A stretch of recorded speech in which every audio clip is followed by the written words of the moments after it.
Hi and welcome to the Photovoltaics and Storage Optimization Tool tutorial. This online tool enables a renewable energy planner to evaluate the economic viability of a photovoltaic combined with the storage system by taking into account various parameters. The implementation of the tool is divided into 8 separate steps. Step 1. Photovoltaic system data. The first step is to create a photovoltaic production profile. To do so, the user must select one of the following two options. If photovoltaic power measurements of a specific installation are available, the user can import this data in a CSV file and upload it. The data should be entered using the sample template that can be downloaded on the page. If no photovoltaic power measurement are available, then user can indicate the coordinates of the installation and the orientation of the panels. In the same tab, the photovoltaic system characteristics, degradation and inverter efficiency must be specified. The last step is to specify the type of analysis, selecting either a single PV size or various PV sizes. Step 2. Consumption data. The consumption of the installation should be inserted here. In this case, the user can use either a predefined country-specific consumption profile by introducing his monthly or yearly consumption, or upload a customized profile of the installation. Concerning the customized profiles, the user has the option to upload their own consumption through a CSV file using the template. The template can be downloaded on the same page. This tab includes two options describing the electricity costs of the installation in question. Users can choose between either a flat pricing scheme, for example, constant electricity charges throughout the period of a day, or a dynamic pricing scheme, where multiple time zones are valid. In the dynamic pricing scheme, users should specify if 2 or 3 charge zones exist by checking accordingly the Zone C option. The starting hour of each zone should be declared in an ascending order, beginning with Zone A. The ending hour is automatically filled in. Electricity costs should be inserted accordingly. It should be noted that a dynamic pricing scheme cannot be selected when a partial net metering policy is selected in the Policy tab. Keep in mind that all values should be entered before VAT.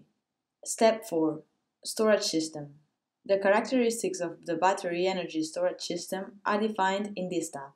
The user is able to perform an analysis for different battery energy storage sizes. The expected overall number of charge-discharge cycles should be inserted, as declared by the manufacturer of the battery. A number of 8,000 cycles could be used as a typical value for Li-ion batteries. Users should also define the maximum charge-discharge rate of the battery as a percentage of the nominal battery capacity. Finally, users should define the battery size range to be analyzed by the tool.